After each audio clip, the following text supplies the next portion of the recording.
नमस्कार विद्यार्थी मित्रांनो, मराठी जी के बी के या यूट्यूबच्या ऑनलाईन प्लॅटफॉर्मवर तुमचं स्वागत आहे. विद्यार्थी मित्रांनो, आपण आपल्या यूट्यूब चॅनलवरती निरंतर अशी पोलीस भरतीची सिरीज चालू केलेली आहे. दररोज आपण तुमच्याकडून 25 प्रश्नांचा सराव या ठिकाणी करून घेत आहे. 25 प्रश्न कोणकोणते बघा, या ठिकाणी 25 प्रश्न आपण स्टार्टिंगला जी केचे घेतो आणि 25 प्रश्न एंडिंगला मराठी व्याकरणची घेतो. जर का तुम्ही बघितलं तर आपल्या चॅनलवर आपण डेली 50 प्रश्नांचा व्हिडिओ अपलोड करत आहे. बघा, तुम्ही जर डेली आपली सिरीज तुम्ही बघत असाल तर 50 प्रश्न डेली तुमचे ह्या ठिकाणी प्रिपेअर होत आहे. जर का तुम्ही महिन्याचे 30 दिवसाचे जर काउंट केले, तुम्ही 30 गुणिले 50 जर केले तर ह्या ठिकाणी तुमचे एका महिन्यामध्ये 1500 प्रश्न ह्या ठिकाणी रेडी होत आहे. कोणते? मराठी प्लस कशाचे रे? जी केचे. जर का तुम्ही 1500 गुणिले 3 महिने जर आपले चॅनलवर जर कंटिन्यू राहिले येणारे 3 महिने पोलीस भरतीचे 1500 गुणिले 3, तर तुमच्याजवळ जवळपास किती प्रश्नांचा साठा होणार आहे रे? 4500 प्रश्न तुमच्या ह्या ठिकाणी प्रिपेअर होणार आहे. 5000. आणि ह्या 5000 प्रश्नामधून पोलीस भरतीमध्ये मराठी आणि जी केचे जास्तीत जास्त किती प्रश्न येऊ शकतात? तर आपलं जे पॅटर्न राहतं 50 प्रश्न मराठी 25 आणि त्यामध्ये प्लस याचे जी केचे 25, टोटल 50 प्रश्न राहते. तर 50 पैकी आपल्या सिरीजमधून 45 प्रश्न येण्याची शक्यता आहे. 45 प्लस येतील. 45 प्लस हे प्रश्न पोलीस भरतीमध्ये रिपीट होण्याची शक्यता आहे. आणि तुम्ही जर अदर एक्झामची तयारी करत असाल, सरळ सेवा MPSC वगैरे, जास्त करून सरळ सेवेची विद्यार्थी जास्त तयारी करतात. तर बघा, सरळ सेवेला पण ह्या ठिकाणाहून तुम्ही जर हाच पॅटर्न असतो 25-25चा सरळ सेवेचा, 25 मॅथ आणि 25 मराठी आणि 25 जी केचे. तुम्ही जर ह्या ठिकाणी टोटल काउंटिंग केली तर 50 पैकी आपल्या सिरीजमधून 35 ते 40 प्रश्न ह्या ठिकाणी तुम्हाला सरळ सेवा एक्झाममध्ये म्हणजे ह्या ठिकाणाहून भेटणार आहे. म्हणजे ह्या ठिकाणी आपण टोटल 4500 प्रश्नांची 3 महिन्यात तयारी करून घेणार आहे. तर बघा, या ठिकाणी सरळ सेवेमध्ये सुद्धा 35 ते 40 प्रश्नांचा तुम्हाला ह्या ठिकाणी फायदा होणार आहे. म्हणजे 35 ते 40 मार्क तुम्हाला आपल्या सिरीजमधून भेटणार आहे. त्यामुळं काय करायचं, तुम्हाला दररोज मी जेवढे काही व्हिडिओ अपलोड करतो तेवढे सगळे व्हिडिओ तुम्हाला बघायचे. डेली फक्त एकच व्हिडिओ होतो आणि एका व्हिडिओमध्ये टोटल 50 प्रश्न राहतात. आणि जास्तीत जास्त किती वेळ रे? जास्तीत जास्त 25 ते 30 मिनटामध्ये मी व्हिडिओ कव्हर करत असतो. जास्तीत जास्त 25, कमीत कमी 20 मिनटामध्ये घेण्याचा प्रयत्न करत असतो. तर हे जर तुम्ही 25 मिनटं दररोज दिले, तुम्ही असे पण इंस्टाग्रामवरती रील्स स्क्रोल करता, त्यामध्ये 1-1.5 तास तुमचा सहज जातो. फक्त काय करायचं, ही सिरीज तुम्हाला कंटिन्यू बघायची आहे. दररोज एक व्हिडिओ येतील, एक तर सकाळी व्हिडिओ येतील किंवा संध्याकाळी येतील. तुम्हाला जेव्हा वेळ भेटेल तेव्हा तुम्ही बघू शकता. तर बघा, ह्या आजच्या व्हिडिओमध्ये आपण कारण जी केमध्ये सगळ्या टॉपिकचे कव्हर केलेले आहे, जे की सरळ सेवा एक्झाम असो, तलाठी असो, ग्रामसेवक असो, फॉरेस्टची एक्झाम येणार आहे, दारूबंदी विभाग असो, महिला व बालविकास विभाग असो, या सगळ्या एक्झामसाठी ही जी सिरीज आहे, हे जे क्वेश्चन आहे हे खूप इम्पॉर्टंट ठरणार आहे. करंट अफेअरचे क्वेश्चन असतील याच्यात, राज्यघटनेचे प्रश्न असतील, इतिहास, भूगोल, इकॉनॉमिक्स, जवळपास सगळे प्रश्न आपण या ठिकाणी कव्हर केलेले आहे. विज्ञानचे बी प्रश्न आहे आणि त्याचबरोबर मराठी व्याकरणवर सुद्धा आपण या ठिकाणी विशेष भर दिलेले आहे. बरेच मुलांचं कसं झालं बघा, मराठी व्याकरण ते करत नाही आहे. आणि नेमकं काय होतं, मराठी व्याकरणचं जरी 25 पॅटर्न असलं प्रश्नांचं, तर 25 पैकी त्यांना किती रे मार्क पडतात? 25 पैकी जास्तीत जास्त त्यांना 20 मार्क पडतात. मग हे 5 मार्कासाठी तुम्हाला तयारी करायचीच आहे. हे 5 मार्कसुद्धा गेले नाही पाहिजे. 25 पैकी 25 भेटले पाहिजे. आणि हे 5 मार्क का स्किप करायचे? आपली तयारी मग जर का आपण 20 मार्काची जर तयारी होते असली आपली, तर फक्त आपण किती रे? 85% मराठीचा अभ्यास करते. तर 15% अभ्यास करण्यासाठी हे 5 प्रश्न तुम्हाला यावं लागणार आहे. तर हे 15%ची तयारी जी आहे ती आपल्या व्हिडिओमधून मराठी व्याकरणची आपण करून घेणार आहोत. तर चला, खूप वेळ होतो आहे, तुमचा वेळ नाही घेता मी डायरेक्टली व्हिडिओला सुरुवात करतो. बघा, ह्या ठिकाणी सर्वप्रथम तुम्हाला काय करायचं आहे, आपल्या चॅनलला सबस्क्राईब करायचं आहे, व्हिडिओला लाईक करायचं आहे आणि ते जे साईडचं घंटीचं बेल आयकॉन बटन आहे ते तुम्हाला प्रेस करायचं आहे. तर चला बघा, प्रश्न क्रमांक पहिला आहे तुमच्यासमोर. महाराष्ट्र, बघा या ठिकाणी महाराष्ट्र शासनातर्फे दिला जाणारा, बघा महाराष्ट्र शासन देतं पुरस्कार, हा कोणता पुरस्कार देतं रे? ज्ञान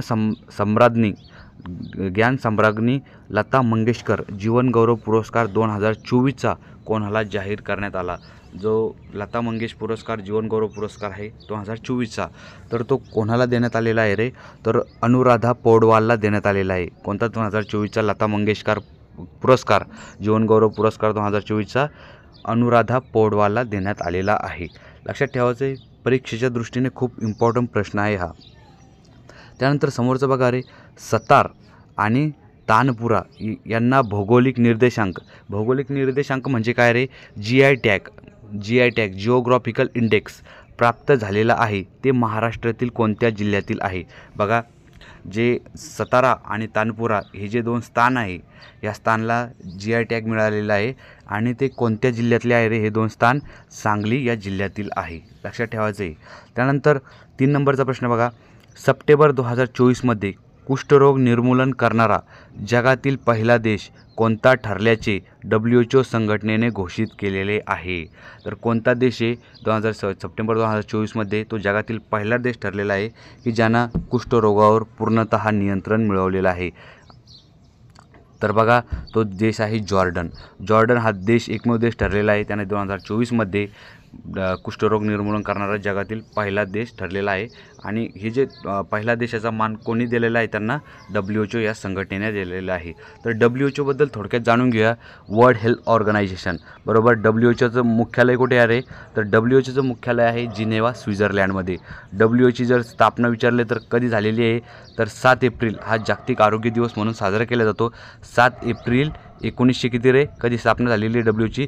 7 एप्रिल 1948 साली WHOची स्थापना झालेली आहे. लक्षात ठेवायचे, मुख्यालय जिनेवा, स्वित्झर्लंड, स्थापना 7 एप्रिल 1948. 7 एप्रिलला कोणता दिवस असतो? जागतिक आरोग्य दिवस. त्यानंतर बघा, नेक्स्ट प्रश्न आहे प्रश्न क्रमांक 4 नंबरचा. T-19 भीष्म हे काय आहे? बघा, T-90 म्हणजे T-90 भीष्म हे काय आहे रे? हे एकाच वेळी रॉकेट लॉन्च करणारे आहे. त्यानंतर जमिनीवरून हवेत मारे करणारे क्षेपणास्त्र आहे का बुलेट प्रूफ जॉकेट आहे का हे आधुनिक लढाऊ रणगाडा आहे? तर बघा, याचं बरोबर उत्तर राहणार आहे T-19 भीष्म हे जे आहे हे एक आधुनिक लढाऊ रणगाडा आहे. काय रे? आधुनिक लढाऊ रणगाडा आहे T-19. लक्षात ठेवायचं आहे, परीक्षेच्या दृष्टीने खूप अतिमहत्त्वपूर्ण प्रश्न आहे. तुम्ही कोणत्या पण एक्झामची तयारी करत असाल, प्रश्न हेच येणार, आपल्या सिरीजमधून येणार आहे. बघा मग काय आहे रे? T-19 लक्षात ठेवा, भीष्म T-19 भीष्म हे काय आहे? आधुनिक लढाऊ रणगाडा आहे. एवढं लक्षात ठेवा फक्त. T-19 हे काय रे? रणगाडा आहे. त्यानंतर नेक्स्ट आहे 5 नंबरचा प्रश्न. देशातील पहिले पाणबुडी पर्यटन कोणत्या राज्याने सुरू केलेले आहे? आया ना अब उठ पहाड़ के नीचे. ये क्वेश्चन जैसा है ना वैसा ही छपेगा. एंड ये जो ऑप्शन दिया है ना, ऑप्शन के साथ ये प्रश्न छपने वाला है आपके क्वेश्चन पेपर में. बघा रे, ह्या ठिकाणी देशातील पहिले पाणबुडी पर्यटन कोणत्या राज्याने सुरू केलेले आहे? तर कोणत्या राज्याने सुरू केलेले आहे रे? तर गुजरात राज्याने पहिले पाणबुडी पर्यटन सुरू केलेलं आहे. म्हणजे काय रे?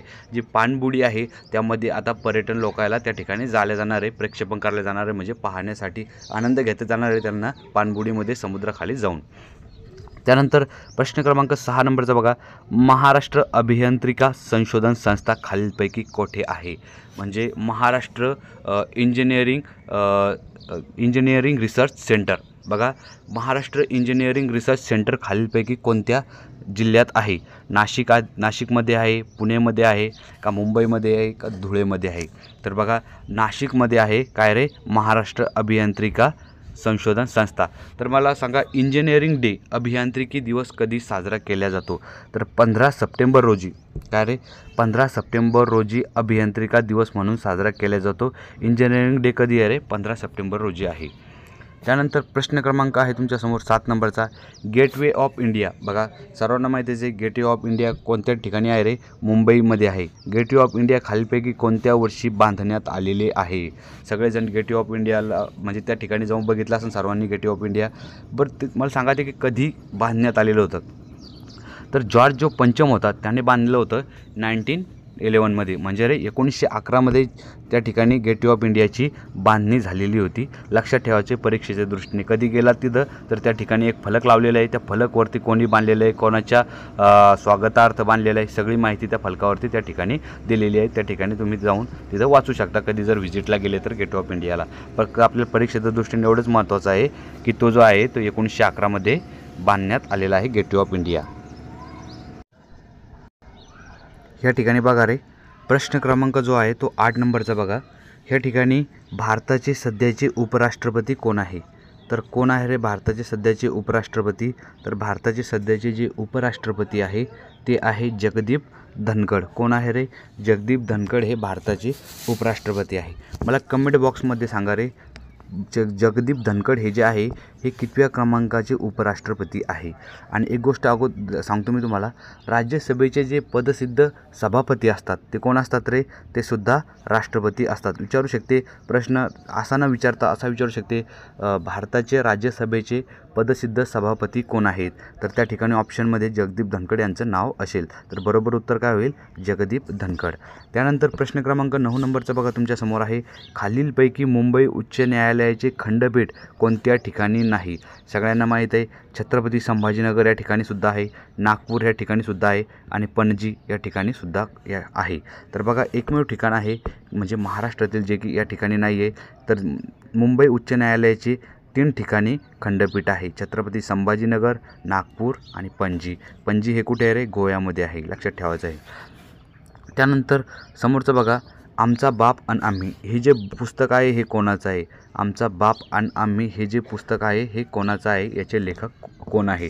तर यांचे जे लेखक आहे नरेंद्र जाधव हे ह्या पुस्तकाचे लेखक आहे. कोणत्या रे? आमचा बाप आणि आम्ही. लक्षात ठेवायचे, परीक्षेमध्ये खूप वेळेस हा प्रश्न रिपीट झालेला आहे. त्यानंतर समोरचा आहे नेक्स्ट नंबरचा 11 नंबरचा प्रश्न बघा ह्या ठिकाणी,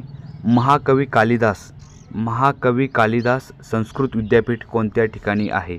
महाकवी कालिदास संस्कृत विद्यापीठ खालीलपैकी कोणत्या ठिकाणी आहे? तर हे कोणत्या ठिकाणी आहे रे? तर रामटेक या ठिकाणी आहे. कोणत्या ठिकाणी? रामटेक. लक्षात ठेवायचे, इम्पॉर्टंट प्रश्न आहे. महाकवी कालिदास यांचं जे संस्कृत विद्यापीठ आहे ते खालीलपैकी कोणत्या ठिकाणी आहे? रामटेक या ठिकाणी आहे. त्यानंतर विद्युत प्रवाहाचे एकक कोणते आहे? विद्युत प्रवाहाचे एकक कोणते आहे? तर विद्युत प्रवाहाचे एकक आहे ॲम्पियर. कोणतं रे? ॲम्पियर. लक्षात ठेवायचे, बरोबर उत्तर आहे पर्याय क्रमांक 1 ॲम्पियर. त्यानंतर नेक्स्ट प्रश्न बघा, नवेगाव बांध हे जे राष्ट्रीय उद्यान आहे हे कोणत्या जिल्ह्यात आहे? नवेगाव बांध हे जे राष्ट्रीय उद्यान आहे हे कोणत्या जिल्ह्यात आहे? गोंदिया या जिल्ह्यात आहे. कोणत्या जिल्ह्यात रे? गोंदिया या जिल्ह्यात आहे. त्यानंतर कल्याण सोना ही कशाची जात आहे? ज्वारीची आहे का तांदूळाची आहे का भाताची आहे का गव्हाची आहे? कल्याण सोना. तर कल्याण सोना ही जी जात आहे ही कशाची जात आहे रे? तर कल्याण सोना ही जात आहे गव्हाची जात आहे. लक्षात ठेवायचे, गव्हाचा कलर कसा आहे रे? सोन्यासारखा आहे. तर लक्षात ठेवायचे, कल्याण सोना ही जात कशाची होणार आहे? गव्हाची जात आहे. त्यानंतर पेनिसिलिनचा शोध कोणी लावलेला आहे? बघा विज्ञानचा प्रश्न आहे या ठिकाणी. पेनिसिलिनचा शोध जो आहे तो लावलेला आहे अलेक्झांडर फ्लेमिंग यांनी. कोणी रे? डॉक्टर अलेक्झांडर फ्लेमिंग यांनी पेनिसिलिनचा शोध लावलेला आहे. त्यानंतर नेक्स्ट प्रश्न आहे 16 नंबरचा. बघा ह्या ठिकाणी खालीलपैकी कोणत्या खनिज उत्पादनाशी मुंबई हाय हे निगडीत आहे? बघा जे मुंबई बंदर आहे, मुंबई हाय हे कोणत्या खनिज तेलाशी संबंधित आहे रे? तिथं सर्वात जास्त कोणतं खनिज तेल निर्मिती होती तर म्हणजे सापडलं जातं? तर पेट्रोलियमसाठी इम्पॉर्टंट आहे पेट्रोलियम. बघा पेट्रोल वेगळं आणि पेट्रोलियम वेगळं. लक्षात ठेवायचं आहे, पेट्रोलियममध्ये कोणकोणते पदार्थ मोडतात? रॉकेल, केरोसिन झालं, डिझेल झालं, ऑइल झालं, त्यानंतर पेट्रोल झालं, हे झाले पेट्रोलियम पदार्थ. लक्षात ठेवायचं आहे. त्यानंतर लोहपुरुष प्रश्न क्रमांक बघा नेक्स्ट, भारताचे लोहपुरुष म्हणून कोणाला ओळखले जाते? सर्वांना माहीतच आहे, सरदार वल्लभभाई पटेल बरोबर यांना भारताचे लोहपुरुष म्हणून ओळखले जाते. तर सरदार वल्लभभाई पटेलचा यांचा एकतेचा पुतळा सर्वात मोठा कोणत्या ठिकाणी आहे रे? तर गुजरात या ठिकाणी आहे. लक्षात ठेवायचं आहे, गुजरात या ठिकाणी आहे सरदार वल्लभभाई पटेलचा सर्वात मोठा पुतळा. कोणत्या नदीच्या काठी आहे? नर्मदा नदीच्या काठी आहे. केवडिया साधूपेठ बरोबर. कोणी बनवला होता रे तो पुतळा? तर तो पुतळा बनवला होता राम सुतार यांनी हा पुतळा बनवला होता. त्याचे जे रचनाकार आहे, घडवणारे कारागीर आहे ते आहे राम सुतार. लक्षात ठेवायचं आहे. त्यानंतर 18 नंबरचा प्रश्न आहे तुमच्यासमोर, मुस्लिम धर्मियांचे पवित्र स्थान मक्का. बघा मुस्लिम धर्मियांचे पवित्र स्थान मक्का हे ठिकाण कोणत्या देशात आहे? बघा कोणत्या देशात आहे रे हे ठिकाण? तर हे जे ठिकाण आहे हे पवित्र ठिकाण सौदी अरेबियामध्ये आहे. तर बघा कधी पण मुस्लिम धर्मातील जेवढे काही लोक आहे ते जेव्हा नमाज ते पढतात तर त्यांचं जे तोंड आहे ते कोणत्या दिशेला असतं रे? तर त्यांचं तोंड असतं पश्चिम दिशेला. लक्षात ठेवायचे, तर पश्चिम दिशेला म्हणजे तुम्हाला कधी प्रश्न आला का की हे जे मुस्लिम समाजातील बांधव आहे आपले हे नेहमी पश्चिम दिशेलाच म्हणजे पश्चिम दिशेकडून तोंड करून का नमाज पढतात? तर लक्षात ठेवायचं आहे, हे जे सौदी अरेबियामधलं मक्का हे स्थान आहे, बघा काय सांगितलं मी, सौदी अरेबियामधलं जे पवित्र स्थान आहे मुस्लिम धर्मियांचं मक्का हे स्थान, हे भारतात याची जे भारत या ठिकाणी भारत आहे फॉर एक्झाम्पल, तर भारताच्या कोणत्याच दिशेला पडतं? पश्चिम दिशेला पडतं. त्यामुळे जेवढे काही मुस्लिम बांधव आहे ते पश्चिम दिशेला तोंड करून नमाज पढतात. हे पण कारण लक्षात आहे, विचारतात बऱ्याच वेळेस परीक्षेला, भारताच्या कोणत्या दिशेला मक्का हे पवित्र स्थान मुस्लिम धर्मियांचं आहे? तर सौदी हे कोणत्या दिशेला आहे? पश्चिम दिशेला आहे. त्यानंतर IT, समोरचा प्रश्न आहे 19 नंबरचा, इन्फॉर्मेशन टेक्नॉलॉजी. काय रे? इन्फॉर्मेशन टेक्नॉलॉजी ही संकल्पना कोणी मांडलेली आहे? कोणी मांडलेली आहे रे इन्फॉर्मेशन टेक्नॉलॉजी ही संकल्पना? तर यापैकी नाही, ही संकल्पना आत्तापर्यंत कोणीच मांडलेली नाही. लक्षात ठेवायचं आहे, इन्फॉर्मेशन टेक्नॉलॉजी ही संकल्पना आत्तापर्यंत कोणीच मांडलेली नाही, लक्षात ठेवायचं आहे. त्यानंतर नेक्स्ट प्रश्न आहे 20 नंबरचा, सरदार वल्लभभाई पटेल भारतीय पोलीस सेवा प्रशिक्षण संस्था कोठे आहे? सरदार वल्लभभाई पटेल भारतीय पोलीस सेवा प्रशिक्षण कोठे आहे? ज्या ठिकाणी IPSला ट्रेनिंग दिल्या जाते. तर हे जे ठिकाण आहे हे आहे हैदराबाद या ठिकाणी. कोणत्या ठिकाणी रे? हैदराबाद या ठिकाणी आहे सरदार वल्लभभाई पटेल पोलीस अकॅडमी. कुठे आहे? हैदराबाद या ठिकाणी. त्या ठिकाणी कोणाला ट्रेनिंग दिल्या जाते रे? IPS लोकांना ट्रेनिंग दिली जाते. आणि IAS लोकांना कोणाला IASला कुठे ट्रेनिंग दिली जाते? तर IASला मसुरी उत्तराखंड या ठिकाणी IASला ट्रेनिंग दिली जाते, मसुरी या ठिकाणी. आणि IPS लोकांना कुठे दिली जाते? भारतीय पोलीस सेवा प्रशिक्षण केंद्र कुठे? मग हे आहे हैदराबाद या ठिकाणी. त्यानंतर समोरचा प्रश्न आहे, कोणत्या समितीच्या शिफारशीनुसार नाबार्ड बँकची स्थापना करण्यात आलेली आहे? नाबार्डची स्थापना करण्यात आलेली आहे. बऱ्याच वेळेस परीक्षेमध्ये नाबार्डच्या विषयी लॉंग फॉर्म विचारतात. नाबार्डविषयी लॉंग फॉर्म विचारतात. नाबार्ड बघा, national agriculture board rural development ही नाबार्ड आहे. आणि नाबार्डची स्थापना 1949 कधी झालेली आहे रे? 12 जुलै 1949 रोजी नाबार्डची स्थापना झालेली, हे पण लक्षात ठेवायचं आहे. त्यानंतर कोणत्या समितीची शिफारशीनुसार नाबार्डची स्थापना करण्यात आलेली आहे? तर याचं बरोबर उत्तर होणार आहे 3 नंबरचं, शिवरमन समितीच्या शिफारशीवर नाबार्ड या संस्थेची स्थापना करण्यात आलेली आहे. कोणत्या समितीच्या शिफारशीनुसार? शिवरमन समितीच्या शिफारशीनुसार नाबार्ड बँकेची स्थापना करण्यात आलेली आहे. नाबार्डचा लॉंग फॉर्म सांगितलं मी तुम्हाला, लक्षात ठेवायचं आहे. 12 जुलै 1949 रोजी नाबार्डची स्थापनासुद्धा झालेली आहे. हे पण परीक्षेच्या दृष्टीने खूप इम्पॉर्टंट आहे. थोडं झूम करून घेतो याला, जेणेकरून तुम्हाला व्यवस्थित ठळक दिसेल. बघा या ठिकाणी प्रश्न क्रमांक आहे 22 नंबरचा, धारासणा सत्याग्रहाचे नेतृत्व कोणी केलेले आहे? तर धारासणा सत्याग्रहाचे नेतृत्व केलेले आहे सरोजिनी नायडू यांनी. कोणी रे? सरोजिनी नायडू यांनी केलेले आहे. त्यानंतर नेक्स्ट प्रश्न आहे, रासबिहारी बोस यांनी रिकामी जागामध्ये इंडियन नॅशनल आर्मीची स्थापना केलेली आहे. रासबिहारी बोस यांनी कोणत्या ठिकाणी इंडियन नॅशनल आर्मीची स्थापना केलेली आहे रे? तर त्यांनी केलेली आहे जपान या ठिकाणी इंडियन नॅशनल आर्मीची स्थापना केलेली आहे रासबिहारी बोस यांनी. त्यानंतर महाराष्ट्रात काजूचे जे सर्वात जास्त क्षेत्र कोणत्या जिल्ह्यात आहे? तर महाराष्ट्रामध्ये सर्वात जास्त काजूचे क्षेत्र कोणत्या जिल्ह्यात आहे? तर ते आहे सिंधुदुर्ग या जिल्ह्यात. कोणत्या जिल्ह्यात? सिंधुदुर्ग या जिल्ह्यात आहे. त्यानंतर ओपेकचे मुख्यालय कोठे आहे? ओपेक बघा, ओपेकचं जे मुख्यालय आहे हे मुख्यालय आहे व्हिएन्ना ऑस्ट्रेलियामध्ये. कुठे रे? व्हिएन्ना ऑस्ट्रेलियामध्ये ओपेकचं मुख्यालय आहे. लक्षात ठेवा फक्त व्हिएन्नामध्ये आहे. आणि व्हिएन्ना हे जे ठिकाण आहे हे कोणत्या देशात आहे? ऑस्ट्रेलिया या देशात आहे, लक्षात ठेवायचं आहे. त्यानंतर नेक्स्ट प्रश्न आहे, बघा ह्या ठिकाणी आपले आता 25 प्रश्न बघून झालेले आहे. कशाचे रे? जीकेचे. आता आपण 25 प्रश्न बघूया. कशाचे? मराठीचे. फास्टमध्ये घेऊ मराठीचे थोडे. जीकेवर थोडं आपल्याला म्हणजे विश्लेषण देणं महत्त्वाचं होतं. आता उरलेले जे 25 ते 50पर्यंत आहे आपले, हे 25 उरलेले प्रश्न मराठीचे आपण फास्टमध्ये घेऊ.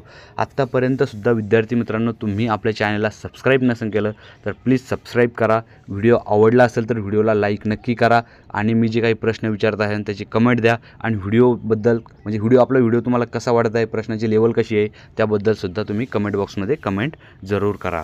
बघा ह्या ठिकाणी 26 नंबरचा प्रश्न आहे तुमच्यासमोर. घर या शब्दाचा समानार्थी शब्द पर्यायातून शोधायचा आहे तुम्हाला. घर या शब्दाचा समानार्थी शब्द काय आहे रे? सदन. सदन म्हणजे काय रे? घर. लक्षात ठेवायचं आहे, घरचा समानार्थी शब्द सदन. त्यानंतर उपकार या शब्दाचा विरुद्धार्थी शब्द सांगायचा आहे तुम्हाला. उपकार या शब्दाचा विरुद्धार्थी शब्द कोणता आहे? तर उपकारचा विरुद्धार्थी शब्द आहे अपकार. त्यानंतर खाली दिलेल्या शब्दातील शुद्ध शब्द ओळखायचा आहे. खाली दिलेल्या शब्दातील शुद्ध शब्द ओळखायचा आहे. तर याचं बरोबर उत्तर होणार आहे कवडी चुंबक. बघा, कवडी चुंबक हा जो शब्द आहे हा बरोबर आहे. ड ला दुसरी विलांटी, च ला पहिला उकार आणि च वरती एक अनुस्वार. कवडी चुंबक हे याचं बरोबर उत्तर आहे. त्यानंतर समोरचा प्रश्न आहे तुकाराम बुवांची मेघ या शब्दाचा अर्थ ओळखायचा आहे. बघा, तुकाराम बुवांची मेघ या शब्दाचा अर्थ ओळखायचा आहे. तर याचा अर्थ काय होईल रे? तुकाराम बुवाची मेघ, तर याचा होईल अनाकलनीय व गूढतापूर्ण गोष्ट. बघा, तुकाराम बुवाची मेघ म्हणजेच काय?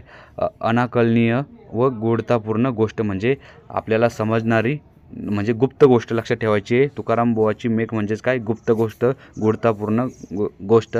अनाकलनीय म्हणजे काय? न समजणारी. त्यानंतर समोरचा प्रश्न आहे प्रश्न क्रमांक बघा 30 नंबरचा. कपिलाष्टीचा योग या वाक्याचा वाक्यप्रचार ओळखायचा आहे. कपिलाष्टीचा योग, तर बघा कपिलाष्टीचा योग म्हणजेच काय रे? दुर्मिळ योग. काय रे? दुर्मिळ योग. दुर्मिळ योग म्हणजेच काय? कपिलाष्टीचा योग. त्यानंतर 31 नंबरचा प्रश्न बघा.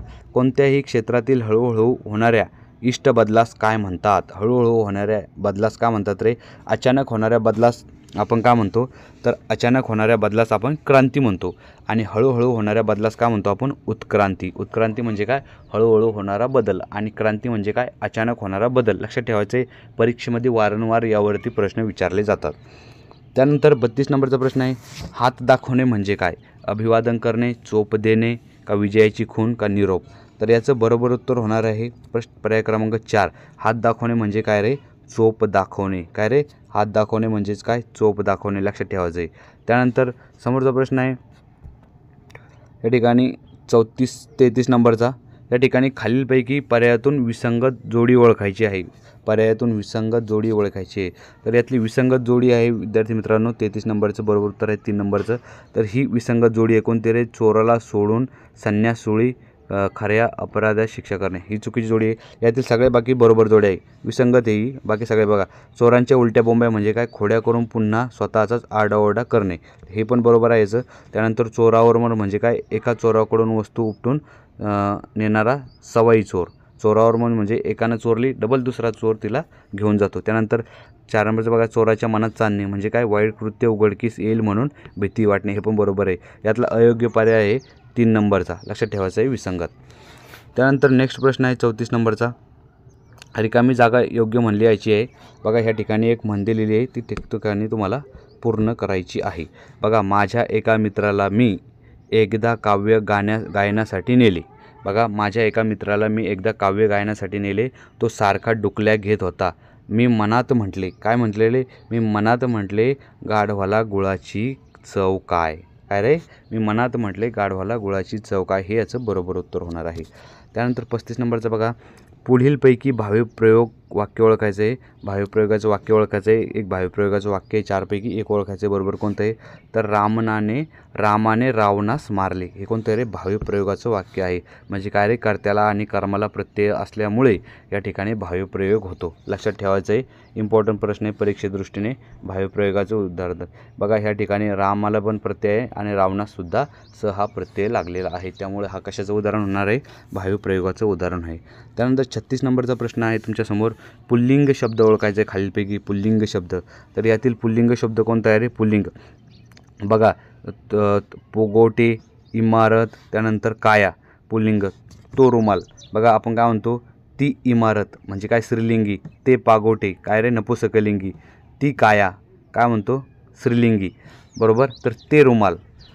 ते रुमाल म्हणजेच काय रे? पुल्लिंगी. लक्षात ठेवायचं आहे. बरोबर उत्तर होणार रुमाल हे काय? पुल्लिंगी आहे. त्यानंतर 37 नंबरचा प्रश्न आहे तुमच्यासमोर. मुलांनो तात्काळ बाहेर जा. बघा रे, ह्या वाक्यातील काय ओळखायचं तुम्हाला? क्रियापदाचा काळ ओळखायचा आहे. मुलांनो तात्काळ बाहेर जा. काय दिलेली या ठिकाणी? आज्ञा दिलेली आहे. तर काय होणार आहे वाक्य? आज्ञार्थी वाक्याचा प्रकार होणार आहे. क्रियापदाचा कोणता प्रकार आहे हो? आज्ञार्थ. बघा, क्रियापदाचे अर्थ किती आहे? स्वार्थ, त्यानंतर आज्ञार्थी, विद्यार्थी, त्यानंतर संकेतार्थी आणि स्वार्थी. हे कशा रे? क्रियापदाचे 4 प्रकार आहेत. क्रियापदाचे 4 अर्थ आहे. लक्षात ठेवायचे आहे. तर याचं बरोबर उत्तर सांगितलं मी तुम्हाला. आज्ञार्थी. काय रे? मुलांनो तात्काळ बाहेर जा. या ठिकाणी आज्ञेचा या ठिकाणी उल्लेख केलेला म्हणून आज्ञार्थी वाक्य होणार आहे. त्यानंतर स्वल्प.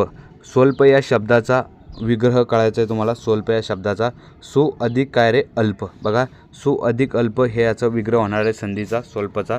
सु अधिक काय रे अल्प. त्यानंतर 39 नंबरचा प्रश्न आहे, आपण येता का फिरायला या वाक्यातील सर्वनाम ओळखायचं आहे. तर या वाक्यातील सर्वनाम कोणते रे? आपण हे सर्वनाम आहे. पर्याय क्रमांक जे आहे 1 नंबरचं बरोबर आहे. आपण येता का फिरायला. त्यानंतर अबब काय शौर्य आहे हे. बघा अबब काय शौर्य आहे हे वाक्यातील कोणत्या प्रकारचे वाक्य आहे. तर हे कोणत्या प्रकारचे वाक्य आहे रे? या ठिकाणी उद्गारवाचक चिन्हाचा तुम्हाला उल्लेख दिसतोय. उद्गारवाचक चिन्ह दिलेलं आहे म्हणजेच काय होणार आहे? उद्गारार्थी वाक्य होणार आहे. त्यानंतर प्रश्न क्रमांक आहे नेक्स्ट बघा 41 नंबरचा 10च प्रश्न राहते आपल्या या ठिकाणी. 41 नंबरचा प्रश्न आहे, मत्सुद्दी या शब्दासाठी योग्य विशेषण कोणते. बघा मत्सुद्दी या शब्दासाठी योग्य विशेषण कोणते. बघा मत्सुद्दी हा शब्द कसा लिहिलेला गेलेला आहे. बऱ्याच मुलांना मत्सुद्दी हा शब्द लिहिला जात नाही. तर बघून घ्या. मला पहिला उकार, त्यानंतर तला स जोडलेला आणि दला डबल द जोडलेला आणि दुसरी विलांटी. मत्सुद्दी अशा प्रकारे हा शब्द लिहिला जातो. तर या शब्दासाठी विशेषण कोणते आहे? मत्सुद्दी या शब्दासाठी विशेषण कोणते आहे रे? तर चतुर. मत्सुद्दी म्हणजे काय रे? चतुर. आपण म्हणतो खूप मत्सुद्दी मुलगा आहे म्हणजे काय रे? तो खूप चतुर मुलगा आहे. त्यानंतर 42 नंबरचा प्रश्न बघा विद्यार्थी मित्रांनो. या ठिकाणी खालीलपैकी कोणता वर्ण तालव्य पद्धतीने उच्चारला जातो. तालव्य पद्धतीने कोणता वर्ण उच्चारला जातो. तर च हा जो वर्ण आहे तालव्य पद्धतीनं उच्चारला जातो. कोणता रे? च हा वर्ण. त्यानंतर नेक्स्ट प्रश्न आहे बघा कंठ तालव्य क च छ ज झ त्र हे जेवढे काही वर्ण आहे हे कोणत्या पद्धतीचे वर्ण आहे? तालव्य पद्धतीचे वर्ण आहे. आणि प फ ब हे काय रे? ओष्ठ्य आहे. प फ ब भ म हे ओष्ठ्य प्रकारचे वर्ण आहे. लक्षात ठेवायचं आहे. त्यानंतर माणसाने आयुष्यात चांगुलपणा जपला की माणसे आपोआप जोडली जातात. बघा ह्या ठिकाणी माणसाने आयुष्यात चांगुलपणा जपला की माणसे आपोआप जोडली जातात. या ठिकाणी काय केलेलं आहे रे? तुम्हाला या ठिकाणी लक्षात आले असेल की चांगुलपणा या शब्दाला काय केलेलं आहे? अंडरलाईन केलेलं आहे. या अधोरेखित नामाचा तुम्हाला प्रकार सांगायचा आहे. तर याचा जो प्रकार आहे ते काय रे? चांगुलपणा यत्व. बघा भाववाचक नाम याचं बरोबर उत्तर होणार आहे. तर भाववाचक नामच काय याचं बरोबर उत्तर होणार आहे हे तुम्हाला सांगतो मी. तर बघा भाववाचक नामामध्ये शेवटी नामाला काय लावलेलं जातं रे? त्व पण पणा ताई की गिरी वा हे शब्द जर लागले म्हणजे काय रे? पाटील की लागलं, पाटील की, हुशार की, शौर्यत्व, भावत्व, त्यानंतर उदारपणा हे जे शब्द आहे हे शब्द कसे तरी ह्या ठिकाणी पणा लागलेला आहे चांगुलपणा बरोबर. म्हणून हे कशाचं एक्झाम्पल होणार आहे? आपलं भाववाचक नामाचं उदाहरण होणार आहे. त्यानंतर निष्पाप. बघा निष्पाप या शब्दाची संधी ओळखायची. नि अधिक पाप या ठिकाणी दिलेले तुम्हाला बरोबर ओळखायचं आहे. तर याचं बरोबर उत्तर आहे पर्याय क्रमांक 2 नंबरचं नि अधिक पाप. नि अधिक पाप. बघा निष्पाप. तर या ठिकाणी शब्दाची संधी ओळखायची. तर ही संधी कशी होईल माहिती आहे का? नि तर प्लसचं चिन्ह द्यायला पाहिजे. निह अधिक पाप. काय रे? निह अधिक पाप बरोबर काय होईल रे? निष्पाप. लक्षात ठेवायचे याची संधी होईल. ह्या ठिकाणी प्लसचं चिन्ह पाहिजे हे तुम्ही एवढं लक्षात ठेवा. त्यानंतर प्रश्न क्रमांक आहे 45 नंबरचा, अटल बिहारी वाजपेयी म्हणून एक सुसंस्कृतपणा जपणारे पंतप्रधान भारताला होऊन गेले. काय रे? लक्षात ठेवा इथं या ठिकाणी काय सांगितलेलं आहे? अटल बिहारी वाजपेयी म्हणून.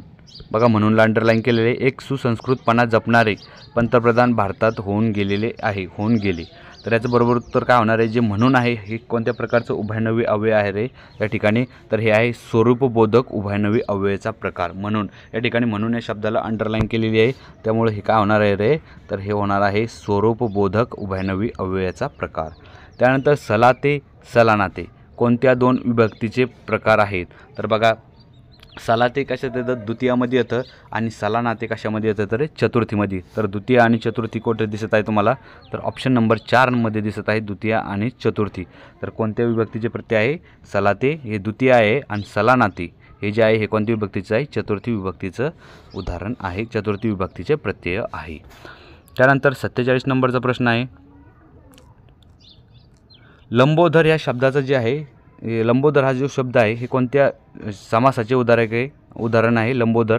तर लंबोदरमध्ये कोणता समास आहे रे? तर लंबोदर या शब्दात समास आहे विभक्ती बहुर्वी समास. कोणता रे? विभक्ती बहुर्वी समासाचं उदाहरण आहे लंबोदर. त्यानंतर 48 नंबरचा प्रश्न बघा या ठिकाणी, लोभाजी रावने जास्त जमीन प्राप्त करण्यासाठी खूप धाव केली, पण ती अतिलोभाने त्याचा मृत्यू झाला. म्हणतात ना, या ठिकाणी म्हण पूर्ण करायची आहे तुम्हाला. लोभाजी रावने जास्त जमीन प्राप्त करण्यासाठी खूप धाव केली, पण अतिलोभाने त्यांचा मृत्यू झाला.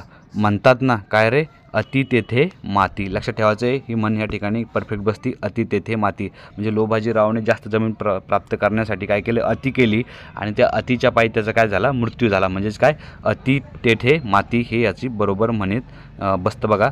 म्हणतात ना, अति तेथे माती. लक्षात ठेवायचं आहे. त्यानंतर 49 नंबरचा प्रश्न आहे. या ठिकाणी काय सांगितलेलं आहे बघा,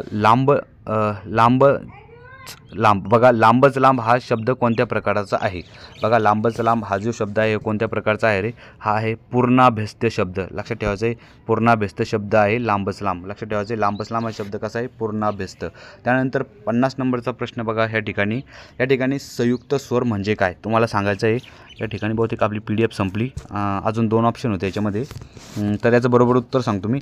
संयुक्त स्वर म्हणजे काय, तर संयुक्त स्वर म्हणजे काय रे, संयुक्त स्वर म्हणजे काय, दोन स्वर. थोडक्यात संयुक्त स्वर म्हणजे काय, 2 स्वर एकत्र येऊन निर्माण झालेले, त्यांना काय म्हणतात रे, संयुक्त स्वर. 2 स्वर एकत्र येऊन निर्माण झालेले म्हणजेच काय रे, संयुक्त स्वर असे म्हणतात. जसं की कसं रे, ए प्लस ए, हे बघा, हे 2 स्वर एकत्र केले तर काय होणार आहे, ए होणार आहे. काय होणार आहे, ए होणार आहे. लक्षात ठेवायचे, 2 स्वर एकत्र येऊन तयार होणारे काय म्हणतात, त्याला संयुक्त स्वर असे म्हणतात. लक्षात ठेवायचे. अशा प्रकारे विद्यार्थी मित्रांनो, आपण GKचे 25 प्रश्न आजच्या व्हिडिओमध्ये डिस्कस केलेले आहे, आणि त्यानंतर 25 पासून ते 50 पर्यंत असे टोटल 50 प्रश्न ह्या ठिकाणी 25-25चे 2 पार्ट ह्या ठिकाणी बघितले आपण. टोटल आपण 50 प्रश्नांची रिव्हिजन आजच्या व्हिडिओमध्ये तुमच्याकडून करून घेतलेली आहे. व्हिडिओ आवडला असेल तर व्हिडिओला लाईक करा, चॅनलला सबस्क्राईब करा. भेटूया नंतरच्या व्हिडिओमध्ये. तोपर्यंत जय हिंद, जय महाराष्ट्र.